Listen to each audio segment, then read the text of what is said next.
All right, so we'd like to welcome everyone to the Mornings with Joel podcast. We're certainly happy to have you here today. And today we're going to be talking about opportunities in commercial real estate and how do you really get started. That's one of the things that a lot of people want to know about. They want to really get into this business and figure out how to make it happen. And, they look at the big buildings and the skyscrapers and they're like, I don't have $50 million to put down on a property. So how am I going to do this? And our good friend Willie Acree has agreed to come in today. We've been working together for some time. And he has put together a masterful strategy that's really been working, especially in areas where properties are defaulted and are not generating revenue. There's been a model to turn those around, and it's been very exciting. So we're going to welcome Willie Acree to the meeting today and the podcast, and we're certainly happy to have him. One thing I wanted to mention before we get started, as always, this is an open discussion. This isn't just sit back and listen and you know feed off the information and then hang up. We really wanted to open this up and make this a conversational podcast, similar to what we did with our radio show back in the day, where you can ask your questions, you can be involved in the dialogue and participate in the conversation. So if you have any questions, there should be an opportunity for you to raise your hand on the side of the screen where the participants are, and we'll be happy to take your comment and or question at that particular point in time. So Willie, thanks again for coming on today, and happy to have you this morning. How you doing? I'm doing good. I'm doing good. Again, I'm new to the whole Zoom thing, so yeah, just bear with me, and hopefully we can get through this. All right. Well, hopefully, like the commercial, you didn't come on with your underwear, so at least you're dressed. That's good. No, I did put some clothes on today. Yeah. So good stuff. Good stuff. So Willie, I just wanted to talk a little bit about this. We have one particular client that we've been working with over the last few years, and if you look back from the day we got started, when we first started talking, and we did our first deal all the way up to now, which has been multiple deals later. You got to just be impressed with what's been accomplished with the ability to build this portfolio of office buildings, of multifamily properties, of single family. I mean, it's been pretty impressive. What are your initial thoughts on that as to how far we've come with this? Yeah, that client is been one of the greatest success stories that I've had as a professional. I always knew that, if you put your mind to it and you have the right direction, you can go far in commercial real estate. It's never easy. There's a lot of downsides to it, but the upside is definitely a lot better. So just to I remember the first conversation, and this has probably been maybe 13 years ago, I Mm. want to say. 13 years ago of, hey, somebody called me up and said, hey, I want to buy the whole world. I'm like, I'm here for you. Let me help you. And it's been an experience, a learning experience on both sides for us, from going from a single family to multifamily, and now what we do right now is strictly office. So it's been a dream, really, and I've been able to take a lot of these lessons and turn them over to other clients too, and to help them get to this point. Yeah, sounds good. Sounds good. Before I get a little bit too far into the discussion, give us a little bit about your background and who you're with and all of that. I failed to do that introduction at the beginning, so fill us in, Willie, as to who we're listening to today. Okay, Willie Acree. I am currently an agent with Berkshire Hathaway Home Services. I'm on the commercial side. I've probably been in commercial real estate now 15 years, and real estate itself probably all my adult life. My mom started me in real estate when I was young, and she used to buy homes. It's funny, we probably lived in like 15 homes when I was young, and I used to ask my mom, what's going on? Do you not have the money to pay the mortgage? And I didn't realize she was buying them. We would stay in them for 6-7 months, and then she would sell it and then make more money and buy another one. So it's in my blood. I've been doing it all my life. And again, On the commercial side, probably about 15 years now. I also have a bachelor's degree in real estate and just some more, education I'm working on now in real estate. So it's what I do. It's what I've been doing all my adult life. Yeah. So I love it. All right, fantastic. Appreciate that. Well, thank you for sharing that. So, if we look at people getting started, there's a lot of ads on TV and TV shows and everything else about single family real estate and flipping properties and doing that. And this discussion is not so much about that, but how would you say a person should go about transitioning from the world of single family fix and flips into the world of commercial if they choose to make that transition? How would you say that should be done? The key to commercial real estate is the education of it and understanding what is actually going on. Dirt will always be dirt. So there's a foundation there of it's a building or of a house. It's all the same thing. But learning the lingo of commercial real estate, learning what's going on, and learning what buyers and sellers are looking for when concerning commercial real estate. I would pick up a couple books, try to get maybe a CCIM destination or something that deals with commercial real estate if you want to get started in it. You have to learn how to speak the language of the buyers and sellers. And reason being is a lot of times when you're talking about $4, $5, $6 million properties, you're speaking to someone that understands it. So if you go up to that buyer or seller and they feel that you don't know the language or you don't have the education, they're gonna stop working with you immediately. So I always try to find the information and know exactly what my buyer and seller, the information that they needed. I always try to make sure I do that before they ask that information. That's the thing that I would tell anyone. If you want to transition over, it's not the easiest transition to make, especially in Atlanta, because the competition is out there.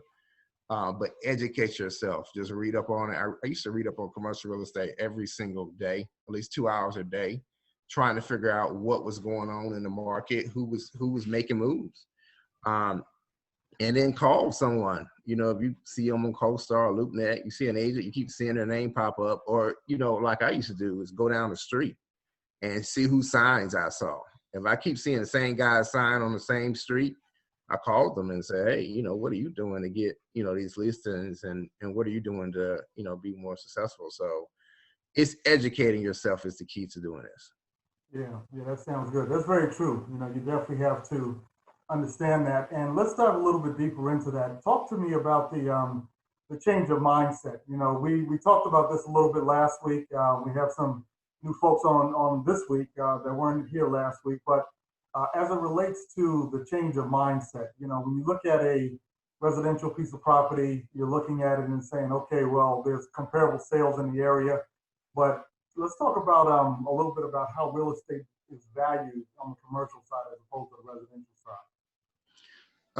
So there's several ways that real estate can be valued on the commercial side, and it really depends on the buyer themselves. You have basically two types of buyers: a buyer that's going to buy a property and they're going to run their business out of it, and then you have a buyer that's going to buy a property for the investment of it, the income off of it. And in commercial real estate, the number one income is rent. There's several other different types of incomes you can have, but the number one income is rent. So you're looking at how much rent is this property producing, and then you're also looking at the expenses on the property. And you use that to determine a value, or you use that to determine a rate of return that an investor like yourself will be willing to pay for a property. So if you had a property that, let's say, for instance, it makes $100,000 after all the expenses are paid each year, you can attach a rate of return to that $100,000 and come up with the price of that property. So rent rolls are very important when you're looking at property for investment. On the operator side, it's really about your business itself. Can your business afford to buy a property? If you're small, like a restaurant, and you want to buy, a building for your restaurant, you're looking for the area and you're looking at what type of money that property can produce for your business. Yeah, exactly. I'm sorry, were you going to add more or did I cut you off? No, go ahead. Go ahead. I was just giving the two main examples of why. I mean, two type of people that will look for investment property, Yeah, absolutely. commercial property. I'm sorry. Right. So yeah, so one of the biggest things that I find often is that people don't look at it from a cash flow perspective. They look at it from a comp perspective. And while comps are important, it's really the cash flow of the property that determines the value of the property. So that's often overlooked when it comes down to commercial real estate as it compares to residential real estate, and Right. many people miss that transition. So let's talk about this situation of our mutual client. Since she's not on the line, I'm not going to use her name, but if I can hold it in. But she started off with single family. I think she purchased about 10 properties, probably, and was renting those out, and decided to take that jump. And let's talk about the first property that she acquired and how that jump actually took place. You were intimately involved in it, so kind of walk us through that if you don't mind. Sure. Yeah. So, like I said, she was in residential at first, and she was just buying them. She bought a couple to flip, and then she bought a good bit of them to rent out. And she was making, decent money, but she wanted to take it to the next level. And I think the first technically commercial property she brought was a multifamily. And we end up just kind of finding a deal in the area. I mean, the building itself was halfway to the ground, but it had a lot of potential, and it was definitely in a growing area. Location is always key with commercial, and what can happen in that location. And I stress location, but it's not necessarily just a location. It's what that property could be used in that location is the very important thing. And so she found a property that was in a location that we saw expansion in the area, and she ended up buying it. It was her first deal with this type of property. She ended up buying it, and she renovated the entire property, and now it is leased up. And because of some arrangements we have with the VA, we keep it leased up 100%.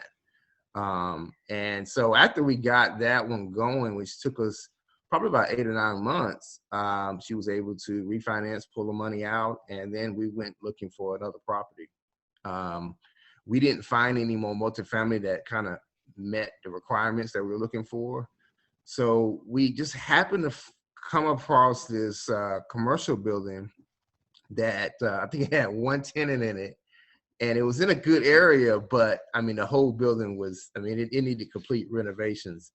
And we said, okay, we're going to try this. We're going to try to put this thing back together and see what we can come up with. And we originally had several ideas. One idea was we're going to turn it into more of an apartment complex. I'm sorry, I got a little kid right here next to me, so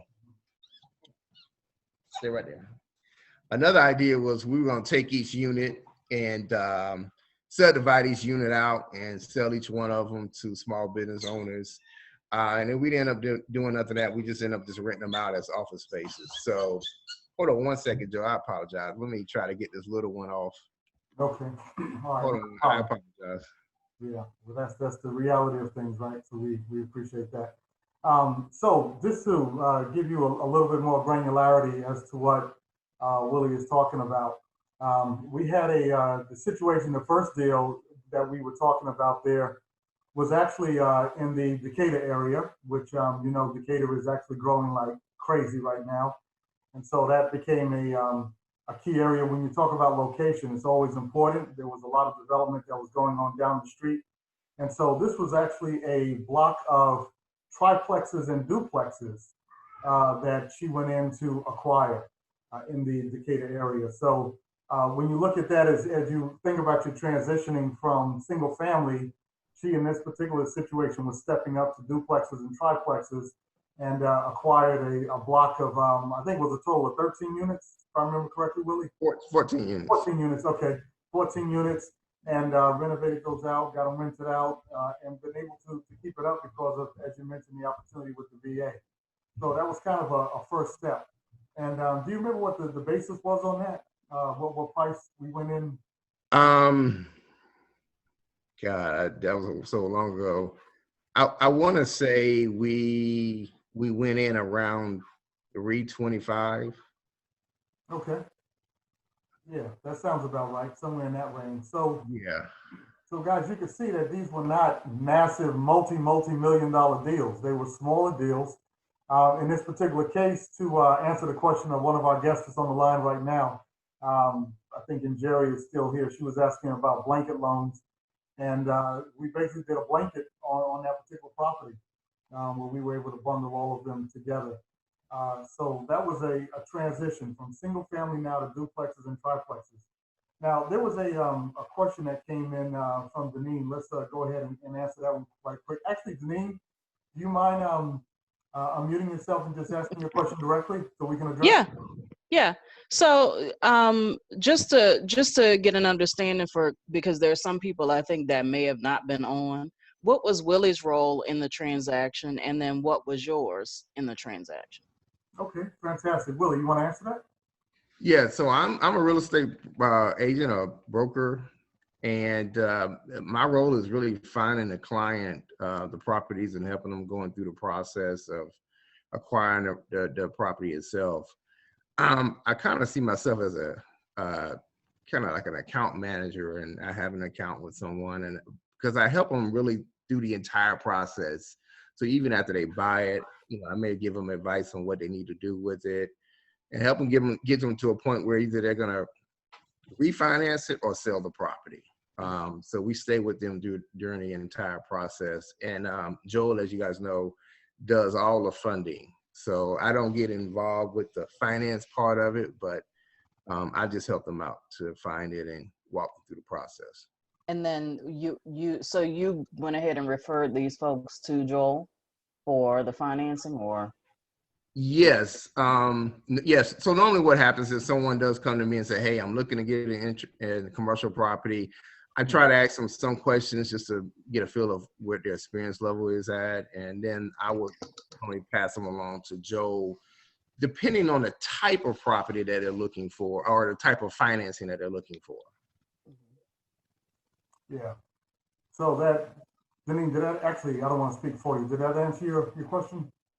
Yeah, yeah. I mean, I basically, for those folks that aren't on and don't know your your respective roles, I figured I'd just go in and ask so that could be clarified. Okay, all right. Thanks a lot. We appreciate that. So yeah, so as was mentioned by Willie, we generally handle the financing on these deals, and because Willie and I have been working together for some time now, I decided to bring him on and let him elaborate on that. I will say this: Willie does a whole lot more, and he's being very humble right now. But we'll get into that in a minute because I want to talk about his actual role and his more so his activity as an asset manager more than anything else, and providing leasing services and all of that. So we'll dive into that a little bit more in a minute. But let's continue the journey here because one thing that I found is a lot of the ones on the call, they want to know, okay, well, how do I go from here to there?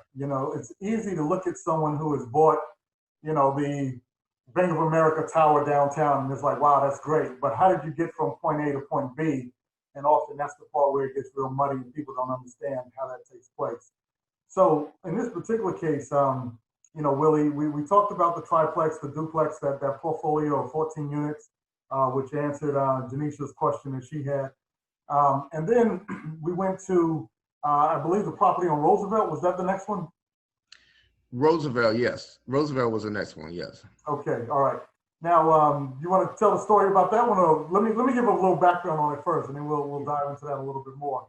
So this particular property was kind of interesting because the property had gone back in foreclosure in an area where nothing was really happening, and it actually sold to the person who bought it. The person who bought it through a tax sale, and if I remember correctly, they paid something like 14 grand or something. It was just unreal what they wound up paying for that property. But the parking lot was tore up. The roof needed to be replaced. The units, some of them had some leaks in them. It was it was kind of one of those things where you drive by on the road and you're like, I don't know why anybody would buy that, right? But here's I don't want to say the word magic, but what had happened, which was so unique in this particular situation. She went in and wound up picking up this particular property. It was about 140 grand that she paid for it, and it was pretty much an empty shell or maybe one tenant in there at that time. And how did that transition to a profitable piece of real estate that actually, even to this day, is still doing real well? Well, one of the things we do, or I do, as an agent for anyone, is when they're looking at a deal, I look at how can this property make money? And we came up with an idea of renting these spaces out to actually cutting the spaces down to smaller spaces.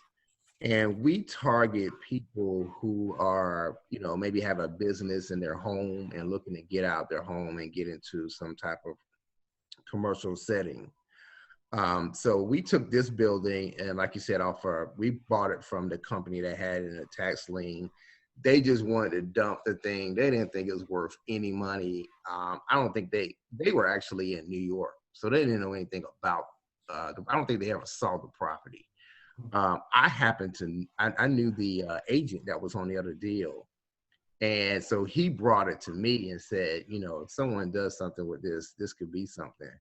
So we came in, we purchased the property. I think we put about $175,000 in it in repairs. And like you said, we had to redo the asphalt. The roof was leaking, had trees everywhere. I mean, we had trees growing inside the building. So we had to come in there and take all that out. We put new flooring in there, painted all the walls. Just basically brought it from a F property to probably a C or a B at that time. So, we did a full gut job on that property, and not really knowing the value of it and what was going on. I mean, we were thinking, okay, maybe we'll try to. I had some connections with the state, so we were like, okay, maybe we'll go to the state and see if they want to just rent out the whole building or go to some other government agencies. And we ended up just it had a tenant in there. We realized the tenant wasn't paying rent. He was just standing there to keep it for no one would rob the building or take whatever was in there out. So he just stayed there. And we ended up telling him, look, you can stay, but your rent's about to go up, or you about to get rent. So he ended up deciding to leave. And then we redid the whole building. And we took, I think it was maybe 15 units and turned it to 22 units. And we leased each unit out. And it's, till this day, I mean, I have a unit over there now that's vacant. And, the way that we market is a little different than the average agents. I have probably, I would say, about 150 people looking to get in this one unit. And so we've done a great job of just kind of taking advantage of social media and other avenues to get tenants in there. But, we just go at it a different way. Our properties are all listed on LoopNet, CoStar, and all the big name places, but we get maybe one tenant from there. 99% of our tenants come from our alternate marketing plan. So, or my alternate marketing plan. So, but that's how we do them. I mean, we, just basically take them from nothing and then make them to something. And a big thing of that is the area and what can be done and what is needed. Now, one thing about that building, I did a radius search, and there wasn't a lot of office buildings in the area that offered private restrooms. Most of the other office buildings, they're in a big building, and then all your clients had to go to the same restroom. They had to leave your space and go to another restroom. And our building offered private restrooms. And once we knew that we had that, we knew we had a gold mine. And that building, I think it's worth about $2 million now. And I think we were all in for around three something. Then we refinanced it, took the money and did something else. Yeah. Isn't that an incredible story? So, and again, to everyone on the line, if you guys have questions or comments or anything else, raise your hand, let us know. We want to entertain your thoughts and your comments, because really this is for you guys. Me and Willie talk all the time, so we don't need to have a private conversation. So, anything that you want to bring out or ask about, let us know. But I think this was an exceptional opportunity because, as you mentioned, Willie, we went from a situation where there was a building that was purchased for 14 grand by the original owner. She paid about 150 for it, put about 300 in it total, including the acquisition. And now you're looking at a property worth about $2 million. How's that for return on investment? I mean, it's incredible. And just the way it was done in the area it was done in, I think is just extremely impressive from that standpoint. And Jerry, thank you for participating. What's on your mind today? Thanks. So my question to Willie, good morning, Willie. So, gosh, I actually have several questions, but I'm going to try and, not rapid fire them at you. One of the first ones, did you anticipate that particular client need in your design, or was the place already kind of sort of structured that way and you saw the opportunity to have that be a feature that was marketable?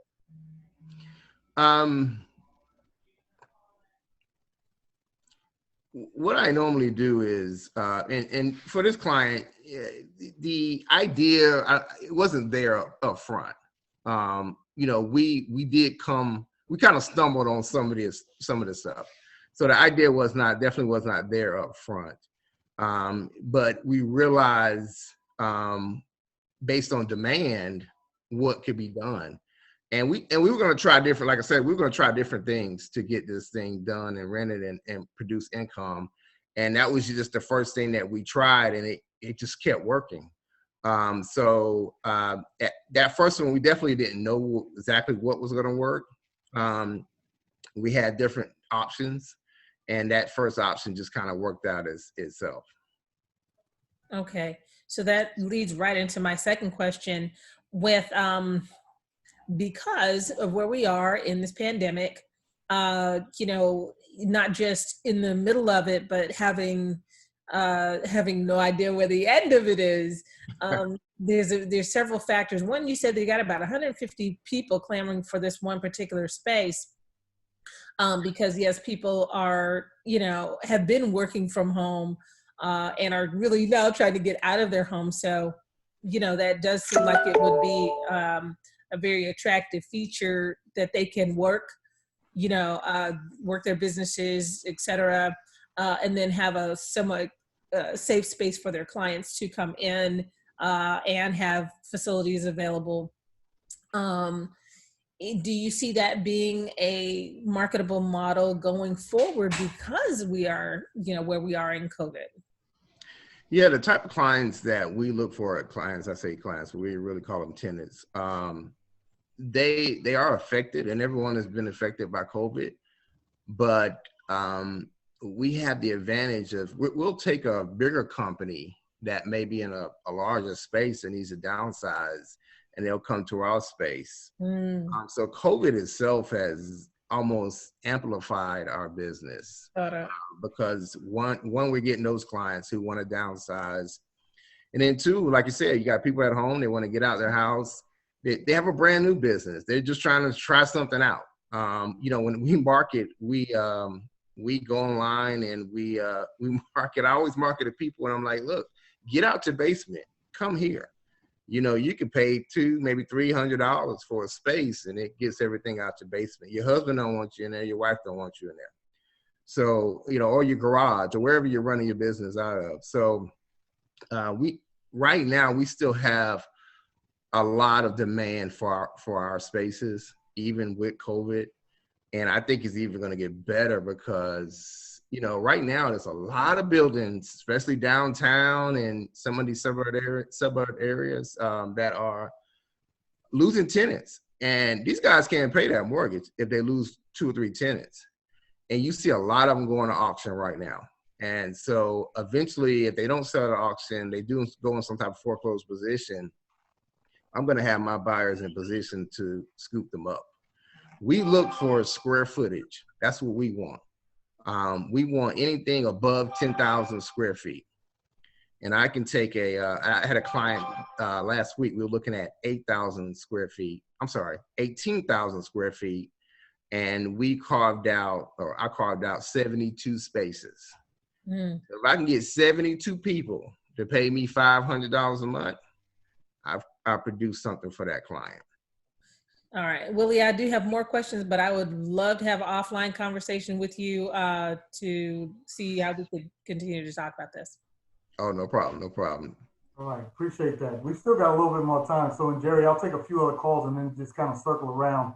One thing I wanted to ask you, Willie, while this is fresh on this conversation that you just had with Jerry, why do you think this particular model is working better than your typical executive suite model? You know, you look at HQ is kind of in trouble right now. WeWork, we all know, ran into a lot of trouble. Why is this working so differently than what we see out in the marketplace? Well, we're a little different than WeWork and some of those other models. That is technically shared type space. In our model, you get shared space, but some private space. And so I had a gentleman ask me the other day, what's the difference between my model and one of those malls, strip malls? And I said, well, look, if you go into a closing and you're a law firm, do you want your client to come up? Willie, we lost your sound. Willie, we lost your sound. Yeah, we lost your sound there. Hold on. Hopefully it will come back in a minute. Hey, Joel, I'm back. I'm sorry. Okay. All right, we can hear you now. Go ahead. Yeah, no, so I'm not sure where I cut off at. Well, you said the difference between a strip mall, you were talking about an attorney. Yeah, so I had this client. He's like, well, what's the difference between a strip mall and what you guys are doing? And I said, look, if you had an attorney, they had a client come in for a closing, you want your client to come into a strip mall and they got to go through a door, they got to walk down a whole bunch of hallways and look at a bunch of open businesses? Or do you want to go to an office complex? And he said, office complex. I said, well, then your client will come to us because our prices will be the same as something of a strip mall versus an office in Buckhead. So if you can run your business out of an office, you'll come to me because it's a lot cheaper on your overhead costs. And you can do the same thing where I'm at as you can do in Brookhaven, Buckhead, or wherever you want to be at a higher price. So we get a lot of clients like that. We get a lot of like auto brokers or construction clients, construction companies. Sometimes these guys just need an address and they want to come in there maybe once, a month. I have a client, this guy's been renting from us for 3 years. I don't think he's ever been I know he hasn't been in a unit because I've never given him a key to the unit. He pay every month. He just needs an address. And I know because he don't have a key to the unit. But he pays every month, and we keep taking the money. So we get those clients too, and then we get again the people that are trying to start out something new, and we get a lot of those. So our demand is still high, and we offer an office setup at a cheaper price. We're very I say our intake process is easier. We do have an application you have to fill out, but we don't make people go through as many hoops, especially in a Roosevelt location, because, we pick who we want to put in there. And if they don't work out, that's fine. We just tell them to leave, and I got another 100 people waiting to get your spot as soon as you leave. So we've been able to do that basically with the setup we have. Yeah, that sounds good. Sounds good. And we've seen that happen. Uriah, you had a question. You mind unmuting yourself and asking your question directly? Yeah, that's fine. Hey, good morning, everyone. I didn't catch it at the very beginning. Which market are you in? Are you in the Atlanta? Yeah. Oh, okay, cool.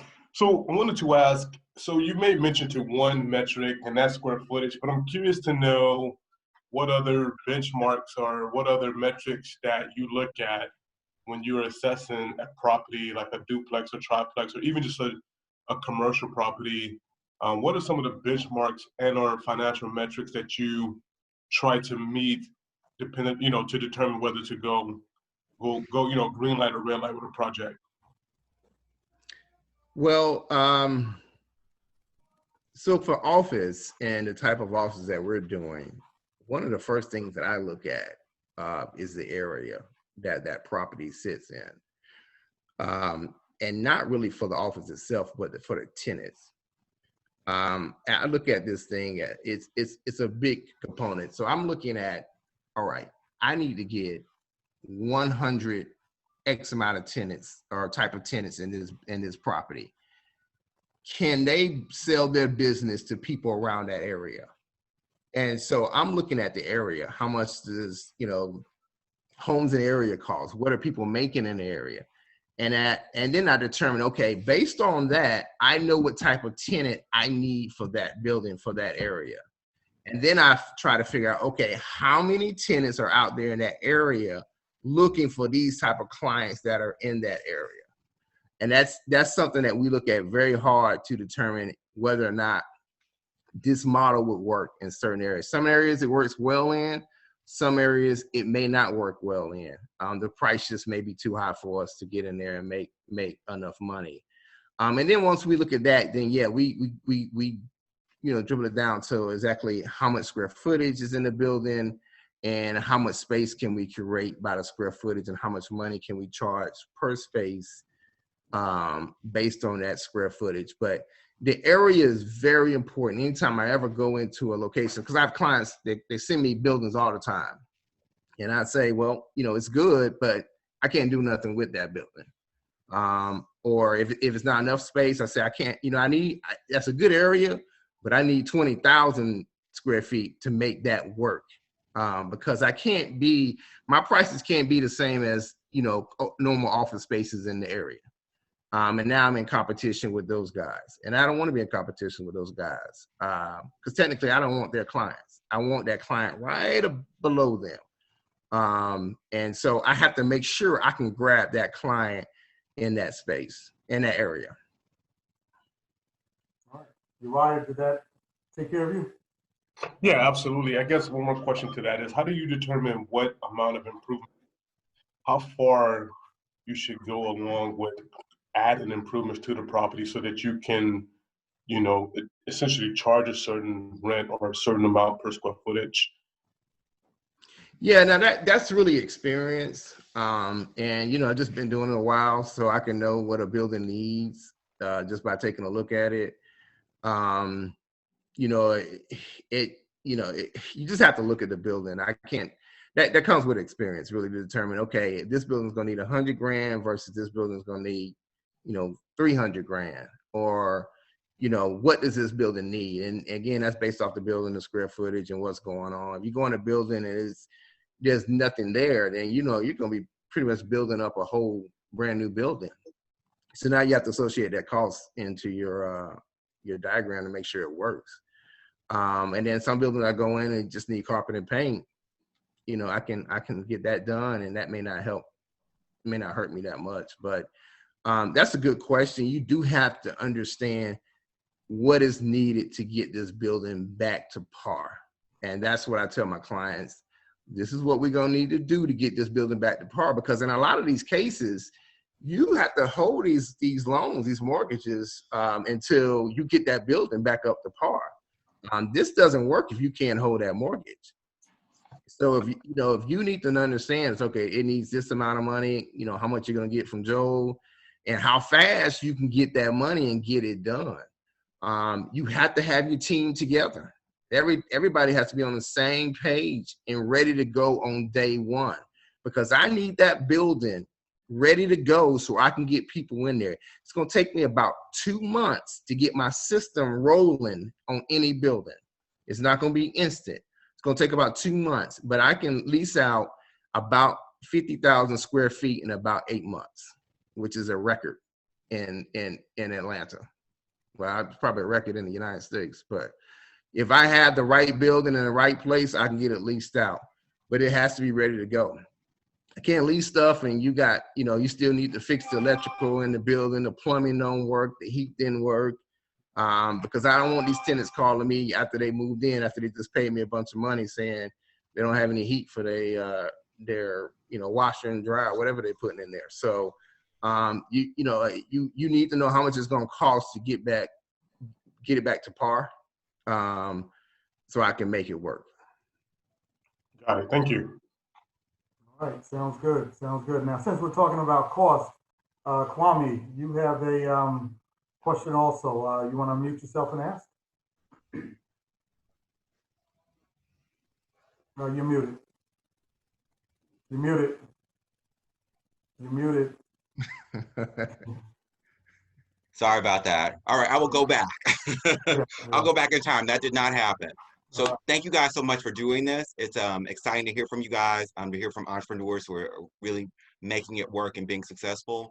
My question is related to the finance side, because I often find that when you're looking at deals and talking about deals, that doesn't get talked about extensively, because I know that it's different for people of color. And we really have to think it through and have those resources available from the get-go. So can you talk about those or walk us through a deal from the financial side or from the financing side? Yeah, sure. I guess that's going to fall in my bucket, Willie. So, Yep. yeah, so I'll take care of that. So, that's one reason why we did this call. And if you remember from the very beginning, we started off by saying it's one thing to see somebody buy this huge skyscraper downtown, but it's a whole nother thing to figure out how they got there, right? And so as we go through this progression, you see the steps that one of our clients actually took to get to that point. Because you do need to have money, right? You do need to have decent credit. You do need to have these things. So we're not going to act like somebody just rolled out of bed and all of a sudden they have a multi-million-dollar portfolio of real estate. It doesn't really happen that way. So the reality of it is, in this particular case with this client, I thought it was a good case study because she started off buying single family properties. And as Willie mentioned, she flipped some. She doesn't really like to sell anything. So, she holds on to most of her stuff. But she was able to do that. And the last deal that we did was we haven't even talked about yet. She leveraged one of those properties in order to pull the equity out to use it as a down payment on the property that she purchased. All right. And we'll get to that property in a minute. And so it's a matter of building yourself up. You will need some money in order to get things done. But oftentimes it might be starting off with a single family property just so you can kind of get in and get your feet wet. There's 100% financing on single family properties. And I'll be the first to say it's a small funnel to get through, but it is available. And then you also always have your private money situations. You may have to partner with someone initially in order to get a deal done. But deals are getting done and there are ways to get them done. You might also have a cooperative seller.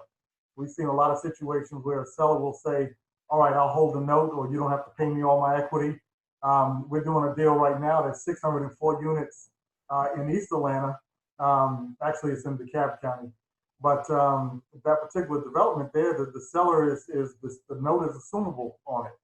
So the buyer is walking in and taking that over, and he's coming to us for equity as opposed to debt on that particular transaction. So all these things happen. But just to kind of go back through this again real quick, like Willie was talking about, she started off with single family. She leveraged that up to commercial. And her first property was $140,000. That's cheaper than most single family homes, right? So, and Willie mentioned a minute ago about being able to carry that note. Well, what's the note on a $140,000 property? It ain't that much, right? So if you're able to kind of leverage yourself up, then you can afford the note to kind of get in the game. You see what I mean? And then at that point, you're getting the financing. We financed the rehab in that particular property. And, a little shuffling went on there. And here we go. We have a $2 million property that was purchased for $140, right? So, that's kind of how these deals happen. And again, that's kind of why we use this example, because it started off with such small numbers and it's grown to something substantial. So did that help out at all? Yeah, I appreciate it. That's amazing. Thank you so much. Okay. All right. Sounds good. Let's see. And Jerry, you have your hand back up. What's going on? Yeah, Joel, sorry, my wheels are just like spinning and turning. I'm like, wow, okay. So,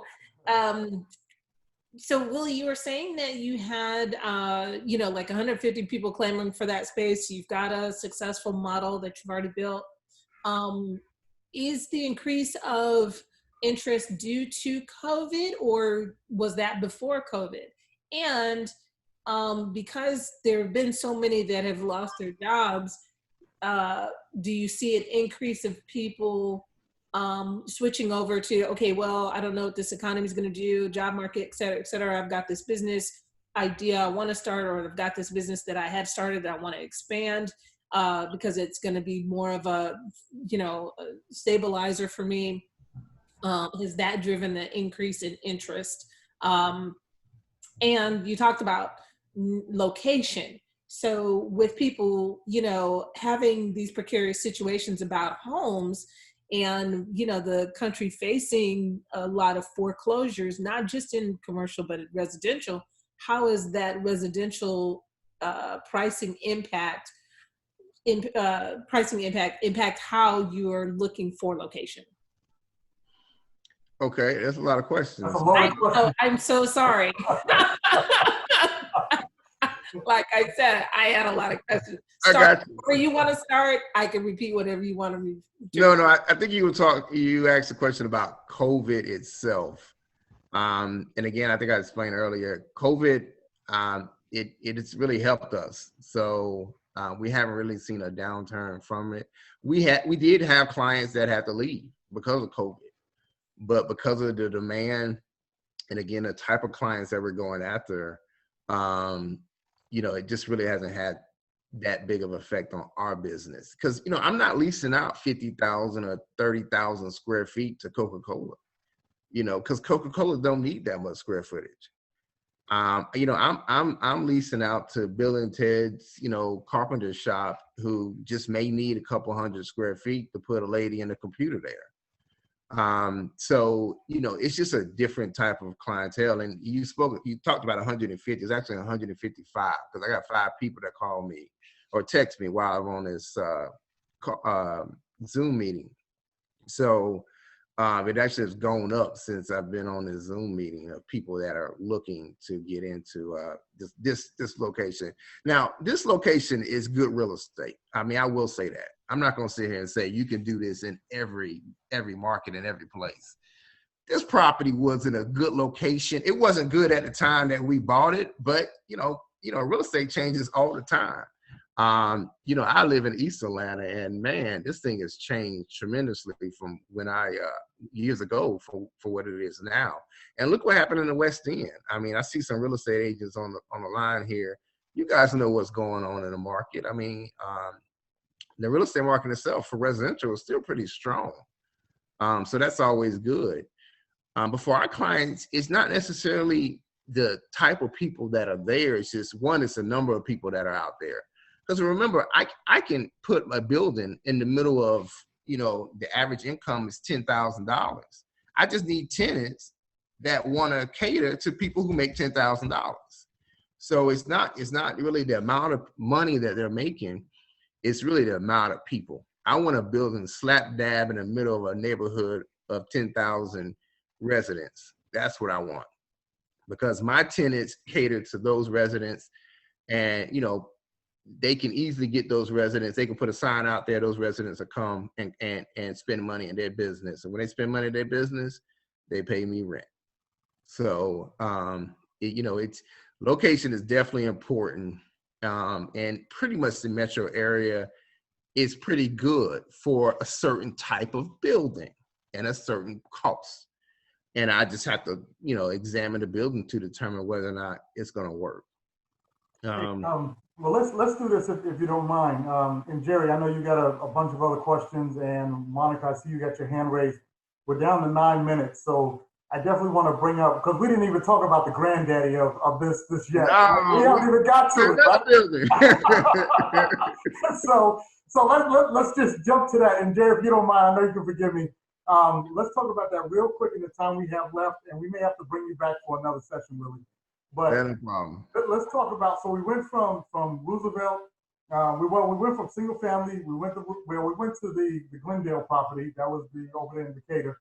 Right. Then we went to Roosevelt, and then we bounced to this property, the Granddaddy, that was primarily vacant for a very long time.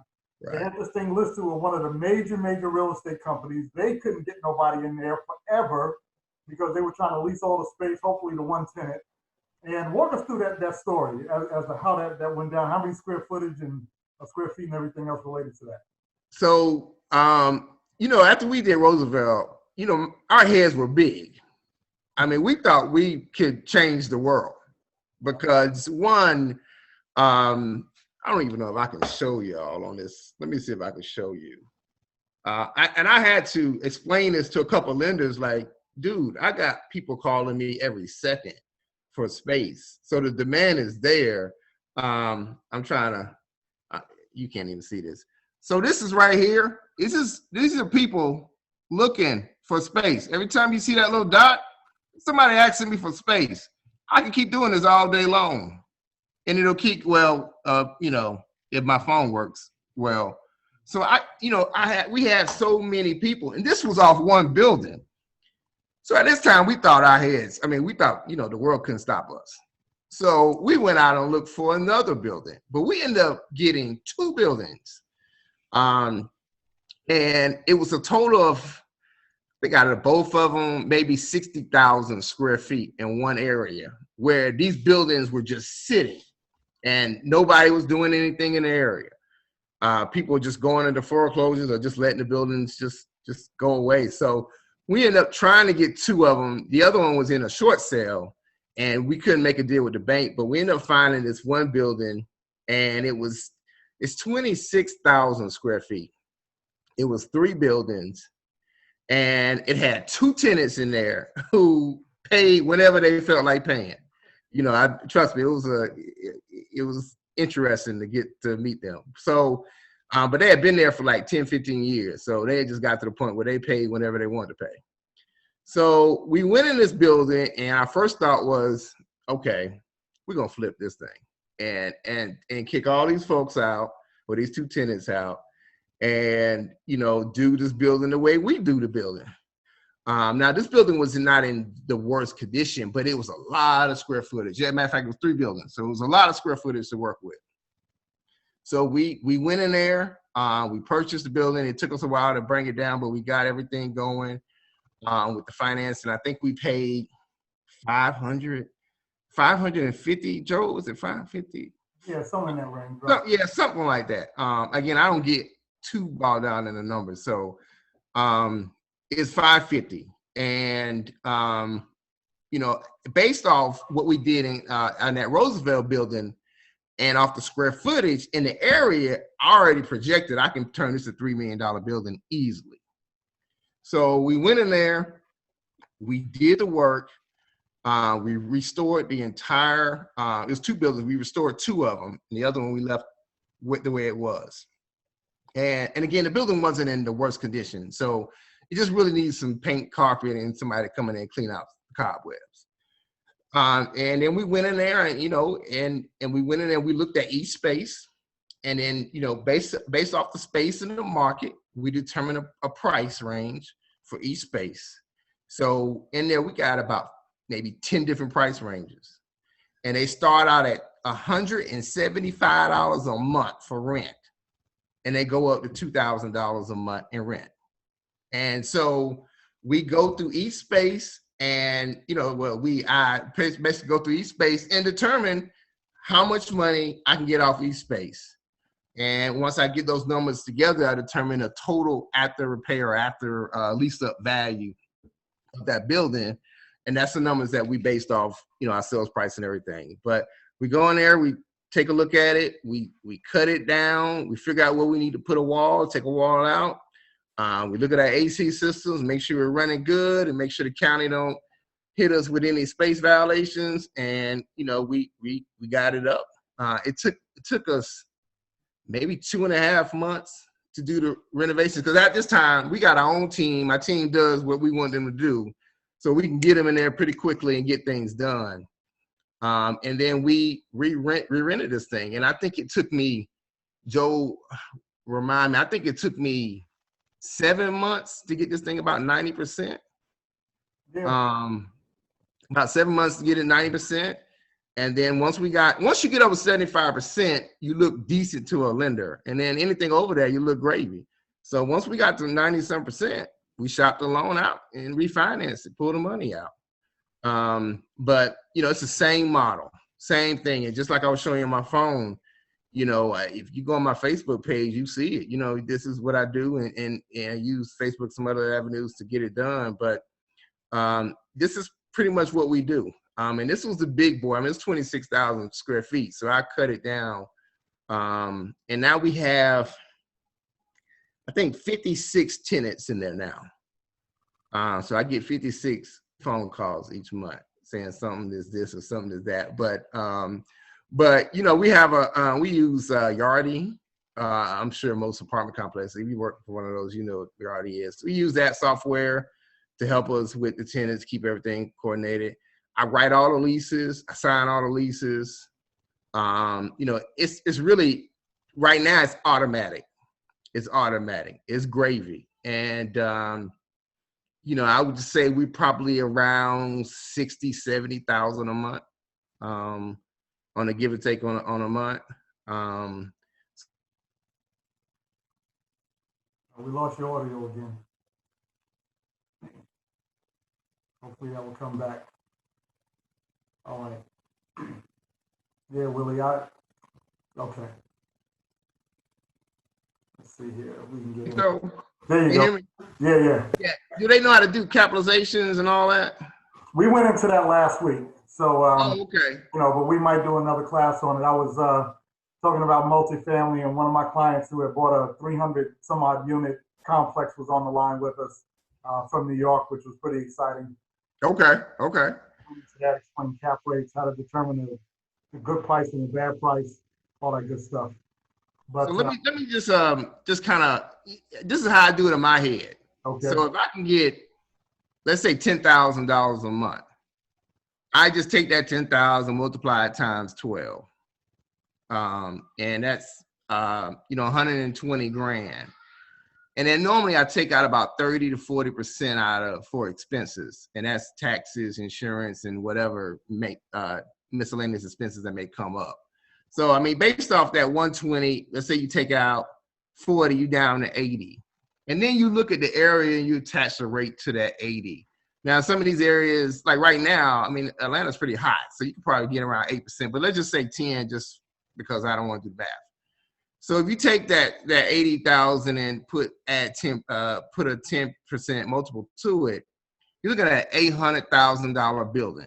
Because if you sell that to an investor, you're saying, hey, Mr. Investor, if you give me 800,000, I'm gonna make you 10% on your money each year. So that's how we do things. That's how I do it pretty much in the head. Now I do actually put it on paper and get the exact numbers, but when I'm out there looking for a building, that's what I'm looking to do. I'm counting spaces, I'm adding money up, I'm seeing what I can get at the end. Now that is just based off of a cap rate. There's also land costs or location costs, that you can add to buildings. So if you take that same building and put it in Buckhead, you also gonna add an extra 100,000 or 200 just because it's in Buckhead. But you know, that's generally how we look at a building, and that's how I determine, okay, based on that, it's worth X amount of dollars, and based on that, it's a good deal or it's not a good deal. So yeah, we're at we lost one of our big tenants in Jonesboro, so we're just trying to fill up that space. This lady got hit like COVID, like I told you, some people do get affected by COVID. But once I get that leased up, I'll be at 100%, and we'll be on to the next one. Yeah. So think about that as we kind of summarize today's call. And, you know, actually, let me do this because we're overtime. Monica, if you don't mind, we'll bring Willie back and, you know, maybe we could talk offline, but I want to respect everybody's time. And we've kind of kept this call to an hour. That's kind of been our commitment to you. So we want to do that. But friends, just think about this, how our client here that we're describing has gone from simple single family rental properties to multi-family, which is, you know, a block of certain duplexes and triplexes. Went from that to a office building for 140 something grand. Went from that to a larger office building for 500,000, and yet still that building now, that $500,000 one is probably easily worth maybe 4 million, 3 and some change, somewhere in that range. We've got the other one that's worth probably about 2. So created a tremendous portfolio, and look how much has been invested. About 550 and 150,000 on the other one. I mean, those numbers are incredible when you think about it in totality. So this is being done. It can be done. You can do it. And so, you know, we're not going to make this sound like a game show, but we have the talent and we have the people here, right here in Atlanta, that are getting it done. So if you have more calls and more questions and other things, we'll certainly be open to entertain those. So to everyone that was able to join today, thank you so much. Monica, we'll let everybody else go, but if Willie, if you want to stick around and answer her question, that would be great. And anybody that wants to stay, that's fine. But to everyone that joined today, thank you so much for being on Mornings with Joel. And we certainly appreciate you joining this podcast. Thank you very much for that. All right. Monica, you have the last word for the day. What's your question? Thank you. I'm listening to your multifamily in office, and I do multifamily in office, mostly leases with the offices. But right now, I'm working with some clients who are looking for 100+ units, and I have like gone under every rock. I have reached out to my network of people from ULI, from CCIM, from every group I could think of. I've checked with some developers, and one thing is for sure, everyone's buying multifamilies right now. How are you finding your multifamilies? Multifamily is very competitive. And you know, the thing to do with multifamily is, you know, everybody telling you need to, you know, join some network or talk to people and all. That's good. But for multifamily, you just going to pick up the phone and call them. There's a lot of resources, especially if you're a real estate agent, that you can use to get the names and numbers of those property owners. And it's you know, it's a game. And I played it for years with those guys. And you just don't have to call those folks. You know, go online, see which ones you're interested in, and call them all. I used to do 150 calls a day to try to get some multifamily tenants, and I was able to struck a little luck with it, I guess. But it's very competitive because they've depressed that cap rate down, and that's what happens in the market. And the financing is cheap. So, you know, that per door price on multifamily has just dropped. And so therefore, you know, the per door price has gone up because the rates have dropped. So that's the key to it. It's calling, and just keep calling. And eventually you'll find, you know, some guy who wants to leave. Now, this is the problem with multifamily right now. If you got a guy that wants to sell, he's going to come out of this thing with a bunch of money in his pocket. And he's going to say to you, well, then what am I going to do with this money? Because I don't want to give Uncle Sam all my money back. So, can you hear me? Yes, definitely. Oh, I'm sorry. Yeah, no, he's going to say, look, I don't want to give all my money back. So I've had a lot of sellers say, I'm not going to sell for only the reason is I don't want to give my money to Uncle Sam. And I can't find a property out there that I can do an exchange on that makes sense. Because remember, they in at a 15% rate, and then you trying to tell them to go look for something at a 6% rate. So they're looking at like you crazy because they're making cash flow and they in at 15%. So that's going to be that was my biggest Cap rates, by the way. Trying to get. Go ahead. No, I said you're talking cap rates, not interest rates. Oh yeah, cap rates. I'm sorry. I'm sorry. I'm talking cap rates. I'm not talking about interest rates. I'm talking about cap rates. So they're at a 15% cap rate, and you trying to bring them down to a 6%, and you're gonna hit them over the head with expenses. So it's tough to do multifamily, and that's when I just transitioned. I mean, not completely out of it, but I got a niche over here in office because people are dumping their office all day long because they don't. We lost the sound again, but let's do this. Monica, I know I owe you a phone call anyway, but we're going to have to wrap it for today, but I certainly appreciate everyone joining. Willie, thank you so much for being on the call. We'd love to have you back again and go into a little bit more detail, but I think it was very insightful to help everyone to see how this is really taking place in the marketplace. So for everybody that joined us today, thank you so much. We really appreciate you. And look forward to having you on Mornings with Joel next week as well for our weekly podcast, Mondays at 10 a.m. Thank you so much. Thank you. Good day. Thanks. Okay.